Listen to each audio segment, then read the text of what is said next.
What is the market like right now?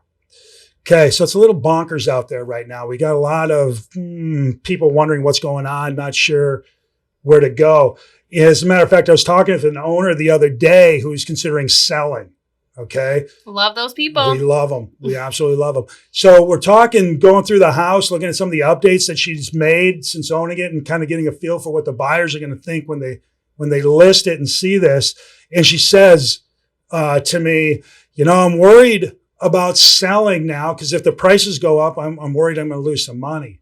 A gamble we take, right? Well, is it a gamble? It's hard to tell right now because what I like to tell folks in that position is you got to weigh it out. Weigh out how high is the up, right? Yeah. How up is the upside versus how down Can is the the downside. downside be? And it can be down. Yeah.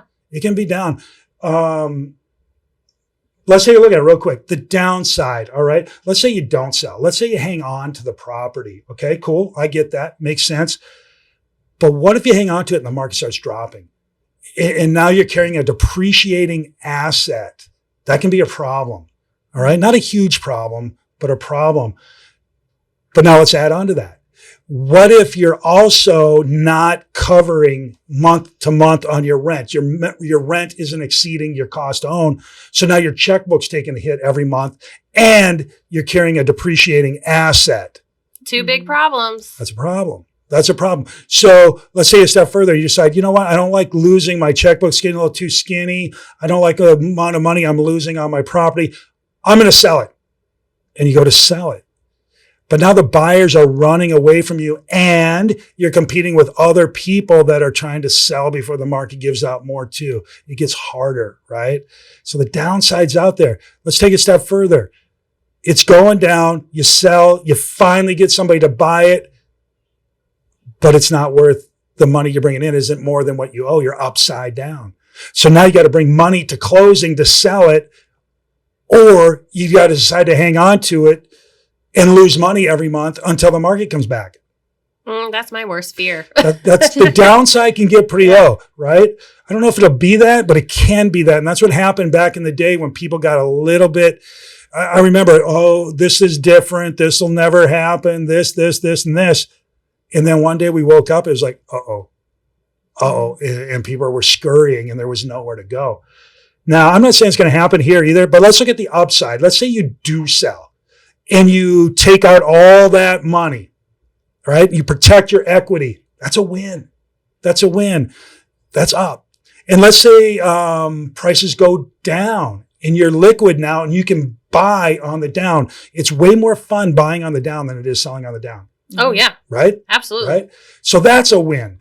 And let's just say the market doesn't go down. It stays flat. Or maybe it even goes up a little bit.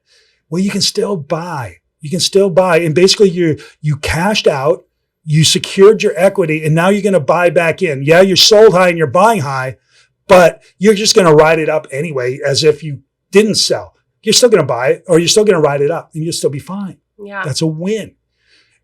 Ask me about, what about capital gains? What about capital gains? I'm glad you asked. So here's the thing on capital gains, right? Yeah, you may not do a 1031 exchange. You might get hit with that capital gain. Whatever. Okay. That's the thing. I prefer you not maybe do a 1031. However, it's not the end of the world because you can always buy this next property and do a couple things. Maybe you do a cost segregation to mitigate the cost of the lost 1031 savings, right? Yeah. Maybe you even get more savings doing a cost seg. If you don't know what a cost segregation is, talk to your accountant or talk to an accountant that does. Other things you can do. There's a Delaware Statutory Trust, DST. Yeah. We talked about them on the pod last week. Yeah, I was just going to say, we have a good pod about all this stuff as well. Yeah. So you can look into that. So the taxes, you don't want to overpay, no doubt. Matter of fact, if you pay zero and have it be legal, I'm all for that. So there are ways to get out of that. So the upside is still pretty high up and the downside can be crushing. So be careful. That's where the market is right now. And as always, what do we say, Katie? Best time to sell is now. Best time to buy is now. Unless you're in it for the long run, then And what is the long run? 5 years or more. 5 years or more. So if you're going to own a property for 5 years or less, maybe sell next year, maybe the year after, maybe in the fall, sell today. Mitigate the risk that is out there. We know that the market is today. We know the demand today. We know the price of money today. We know the market today. In 2 years, not so much. 5 years, it gets really murky. So be careful. 5 years, longer, 10 years, 20, whatevs. Hang in there. You'll be fine.